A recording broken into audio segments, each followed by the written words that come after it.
and I'm out. I'll see you later. This is pretty cool, this. I really enjoyed that video. Yeah, I really quite like that. Okay, so what can I watch next to pass the time? Okay, Shotgun Shogun's made a new video. Okay, it's not Fake Granddaughter, it's Azure Lane, but let's see what he has to be talking about. Greetings, Commanders, and welcome to the channel. Today we are going to be going over 10 white and blue rarity ships that you should be investing in. Now, to preface this list, this will not be a tier list. These are just 10 ships that I want to bring to your attention, as I feel a lot of Commanders are blinded by the gold and purple colors and forget that in this game some lower rarity ships vastly outshine their higher rarity counterparts. Additionally, some ships on this list will get retrofits in the future, and I will be putting them on this list, as leveling them now will prepare you to be ready as soon as their retrofits drop. So without further ado, let's get into the list. First up at number 10. Oh no, and it started so well. Oh well, I have to applaud his effort, but first ship, show how does kind of go against the narrative, because she's a rare ship that becomes an elite ship, and so if you're trying to tell people that they want to be moving away from depending on the elites and super rare ships, then perhaps putting rare ships that become elite ships is not the most advisable way of doing things. Right, so I did watch this video, so let's look at the end and talk about this. So let's ignore the whole thing with Shoho, Fortune, Portland, Kegu, Ajax and Achilles being elite after their refit, and let's discuss where there is actually some issues, because there are ships here that perhaps shouldn't be on the list, and there are definitely ships that aren't on the list that deserve being on the list. And you know, after watching the video, I can tell you that there is quite a bit of misinformation, misconceptions, and just a whole load of bad information in there.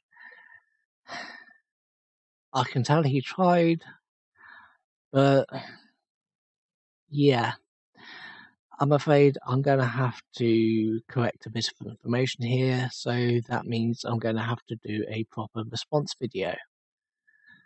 I don't like doing this, but here we go. Okay, so first I guess I need to make something clear. I actually like Shotgun Shogun. He comes across as a decent guy. I enjoy his Fake Grand Order videos. They are informative, they are well made, they are really good guides. And as somebody who's still new to Fake Grand Order, they generally help out quite a bit when it comes to learning the game and things, and helping my progression in the events and stuff. The problem I find is that when it comes to his Azure Lane videos, they are not up to the same standard, because as he himself has admitted, he is new to Azure Lane. He started playing back in the closed beta test on the English servers, and he's getting his information from reading the wiki and some of the guides. The problem there is that the wiki and the guides are just to help people get a basic understanding of things, and just to try to help people get up to speed. It's kind of like reading the synopsis on my anime list opposed to actually watching the anime itself. So yeah, you can see why there are problems, and you can see why there are various errors that have crept in.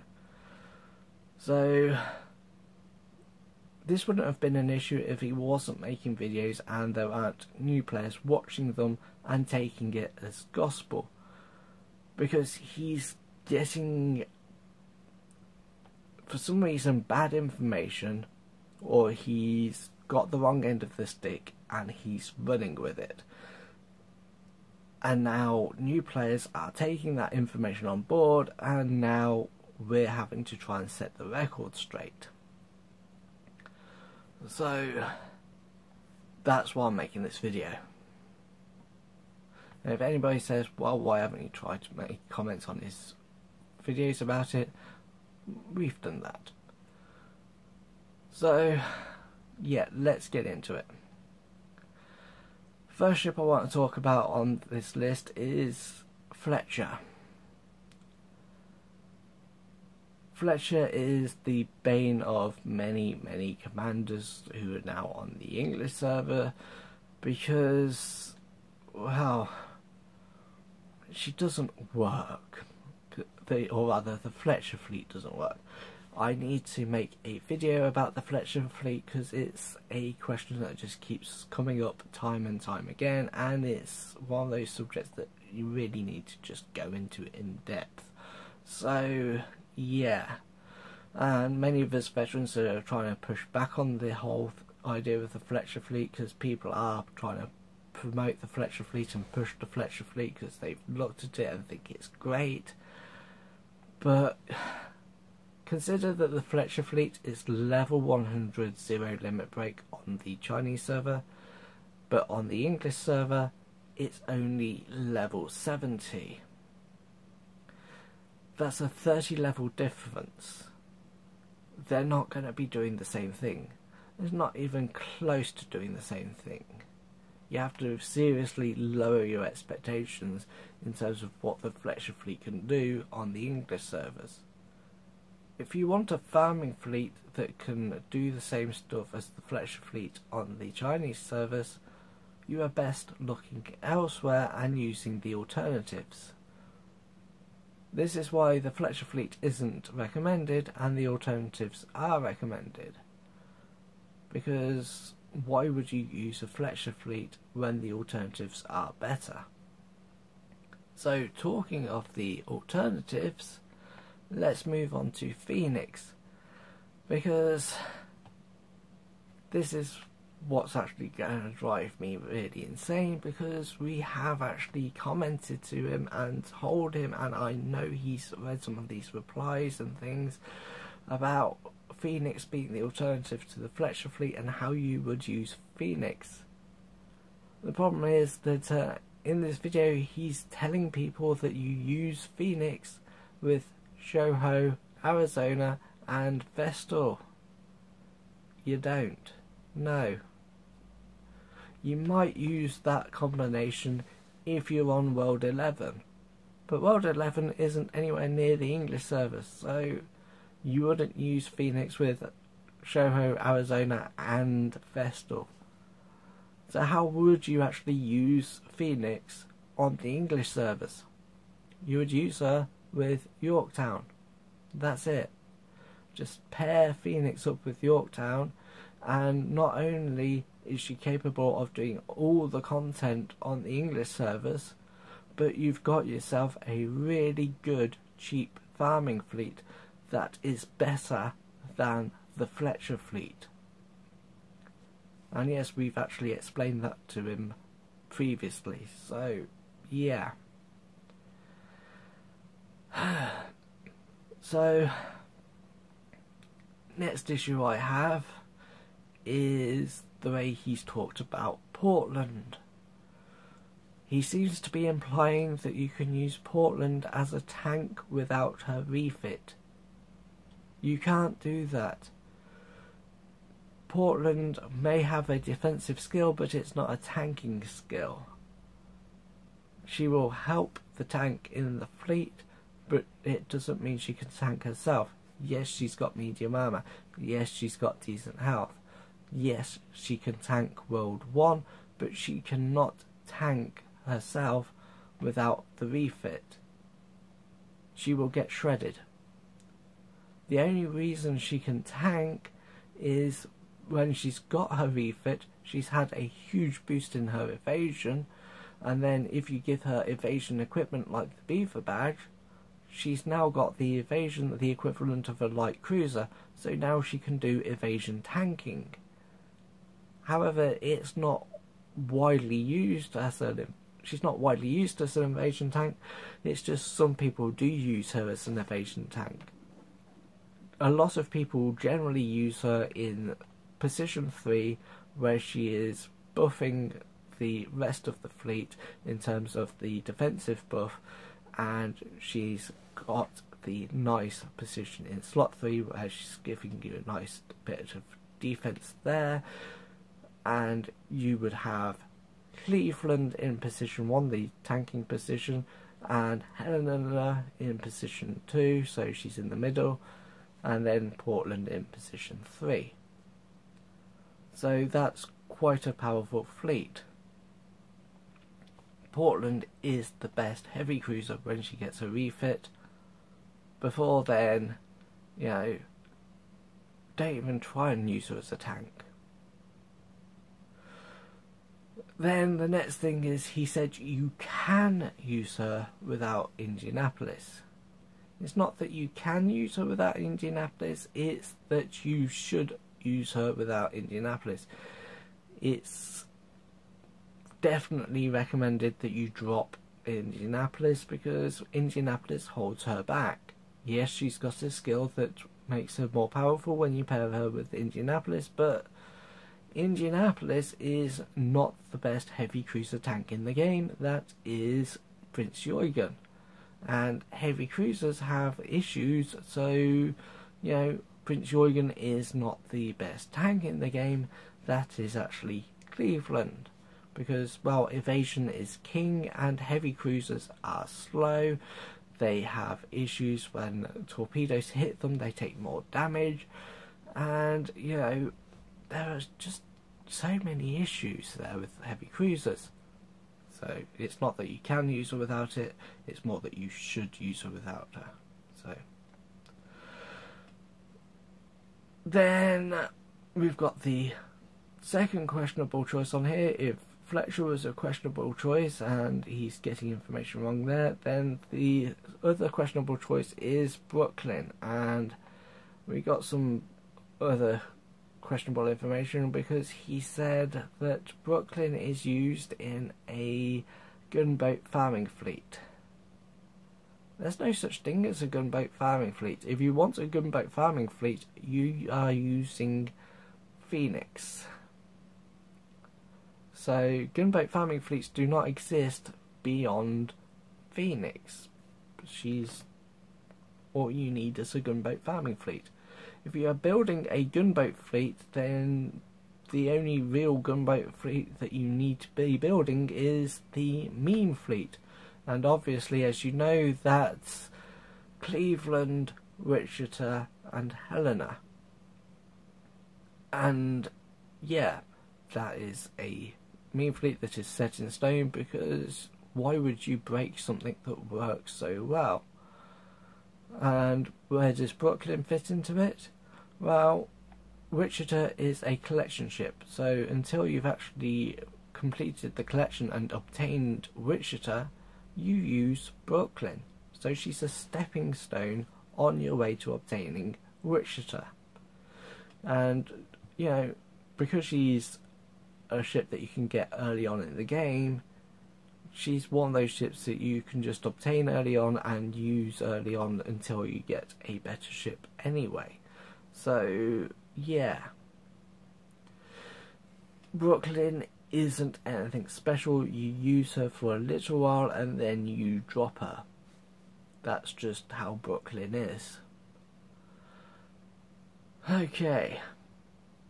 So, those are the big glaring ones. I mean, I suppose we can talk about why Leander's so special, because kind of missing the point about why Leander's so special, because, well, if we were to say that Brooklyn has the counterpoint in Wichita, then Leander has the counterpoint in London. Except for where Wichita was the one that supersedes Brooklyn, Leander makes London obsolete. Yeah, London is the elite heavy cruiser, and you would have thought that she would have been better than Leander. But Leander is vastly superior to London, especially when she gets her refit. When she gets her refit, her health is pretty much the same. The firepower is fairly close. I mean, she's got slightly less firepower, but it's about that. There's hardly anything in it, you know. And the torpedo stats, Leander's torpedo stats, vastly superior. Anti-aircraft stats, laughably better, because, you know, she's got a 100-point advantage over London on her anti-aircraft stats. Reload, again, Leander superior. Evasion, obviously, is going to be Leander. And oil cost, again, obviously, Leander. And again, because she's a light cruiser, she's faster. It just means that she's a vastly superior ship, and because she's had a refit, it means she's also got an extra skill. Now, obviously, I'm talking about London here because they do have artillery command, so they've got the same skill in that regards. So, yeah. Well, actually, I would say they've got the same skill. London's got a skill that buffs the entire vanguard, I should say. It's almost the same as artillery command. So Leander buffs cruisers and London buffs the vanguard, so that would include destroyers and things. But, you know, it's no real loss that you would be using Leander in an HMS fleet where you are using her with Edinburgh and Belfast. How's that holding you back? That is a really good, solid HMS fleet. That is an HMS fleet that most commanders use. So, yeah, it's not like you're actually shooting yourself in the foot by using Leander over London. If anything, if you use London over Leander, that's when you are shooting yourself in the foot. And that is why Leander is vastly superior. And then obviously, because Leander is an HMS ship, she gets the Queen Elizabeth buff, and these are all reasons why Leander is so good. So, yeah. Okay. I think that covers all of the issues with the list, beyond ships that perhaps should have been on the list. Now, obviously, we've got the list as he's compiled it, where he's talking about ships that become elites. Now, I would have said there were two honourable mentions that could have been on the list, and that's Hammond and Suffolk. Hammond has flagship protection. Flagship protection is so very useful later on, because you get a whole load of stuff going for your back line, in particular for your flagship. So you need something to protect your back line and to protect your flagship. And as she's the only ship in the game that has flagship protection, Hammond is one of the ships that you should consider levelling.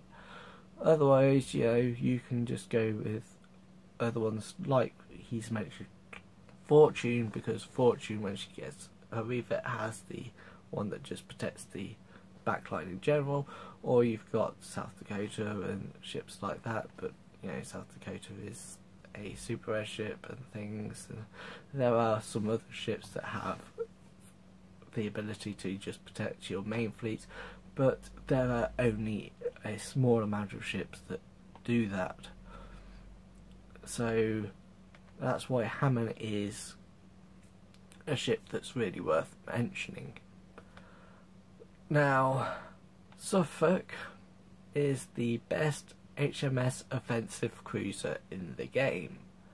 She's got the highest firepower in the game for a heavy cruiser at the moment on the English server, until the Deutschland class gets added, and then yeah, she will kind of like drop down the list a bit.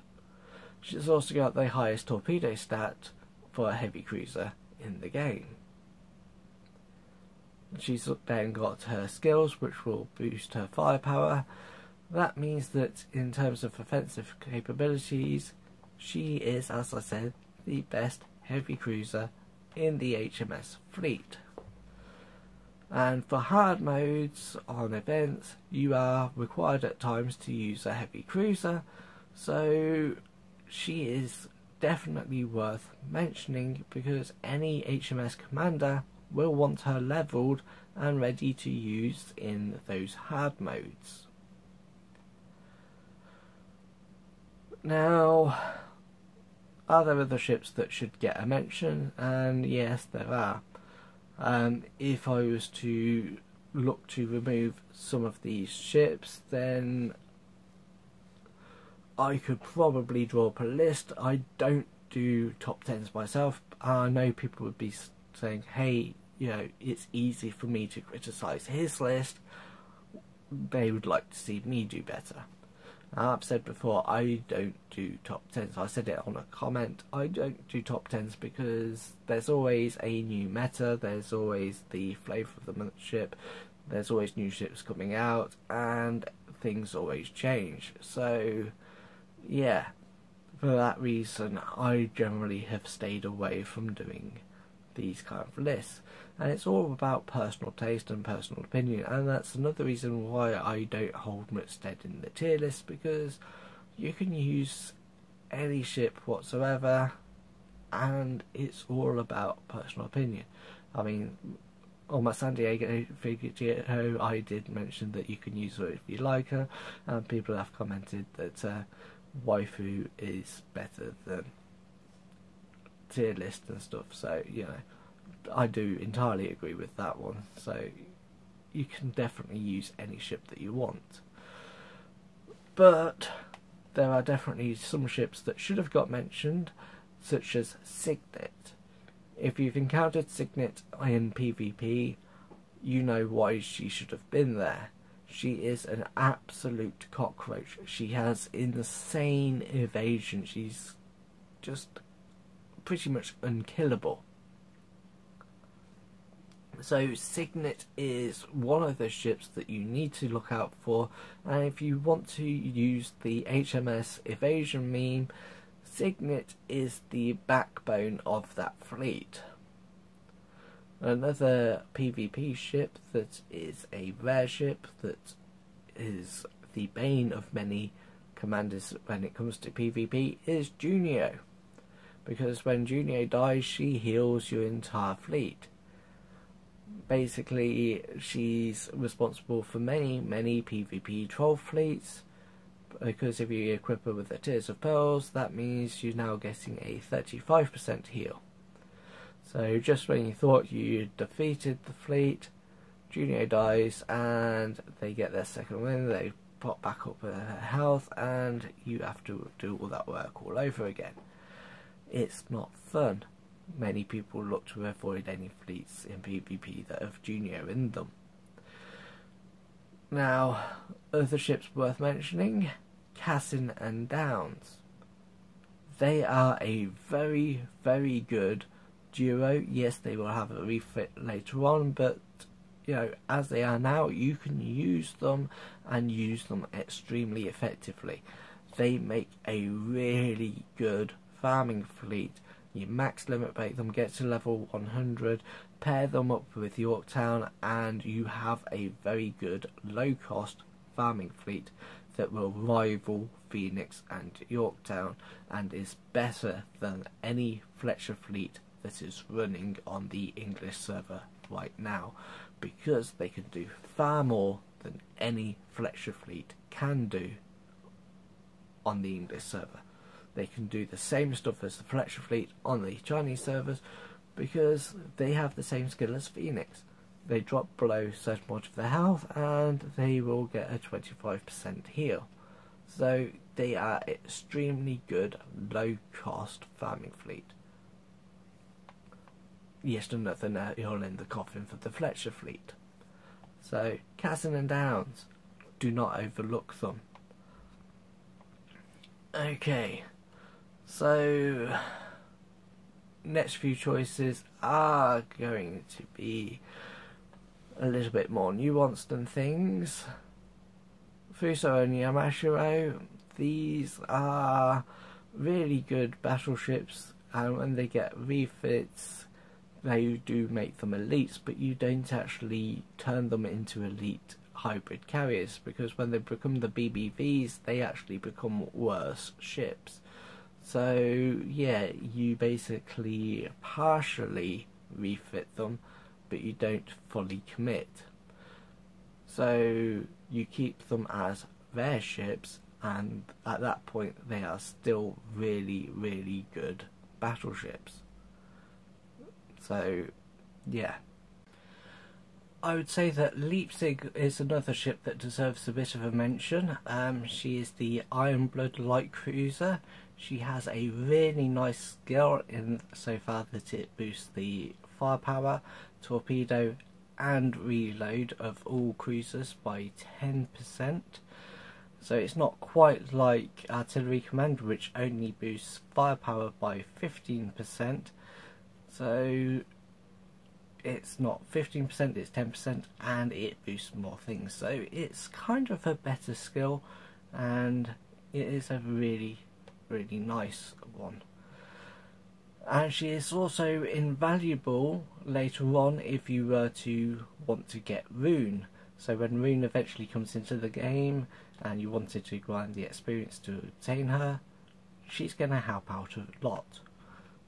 And in mixed fleets and stuff, if you weren't going to specialise in any of the specific ones like a meme fleet or an HMS fleet or the Sakura Empire torpedo fleets, she can generally sit in one of those whilst you're kind of like figuring out what you want to do. So she's definitely worth a mention. So yeah, that is 5 good ships, and if you were to add, say, Leander, Phoenix and Ranger is a very, very strong offensive carrier, or light carrier, that takes you up to 8. So yeah, you're almost at 10. Now if you really wanted to push me to add 2 more ships, I would add Comet and Foxhound, just because I like my HMS ships, and that is my own personal thing. It's what I generally use. I like HMS destroyers especially, and yeah, you will tend to find that people have their own personal preferences. It's what I said earlier, and you can use pretty much anything that you want to use, and those choices do exemplify this. I mean, Foxhound has a reload skill which increases the rate of fire of all destroyers in the Vanguard, and Comet has a torpedo command which increases the torpedo strength of all destroyers in the Vanguard. They have eventual refits. Without them they have really good evasion as is. It's over 200, and then eventually with the refit it increases further by about 30 odd points, and they also obtain extra skills. So Comet gets smoke and Foxhound will get the rear main fleet protection skill, so that's very much like Fortune has. So you can use those later on if you wanted, because you know, they are just nice cheap destroyers. But it's all down to personal choice, it's all down to what people want to use, and a lot of cheap ships are really good viable ships, and that's just how Azure Lane works. You know, Azure Lane is built around the whole idea that rarity means nothing. Azure Lane is built around the idea that you can use pretty much any ship in the game. So yeah,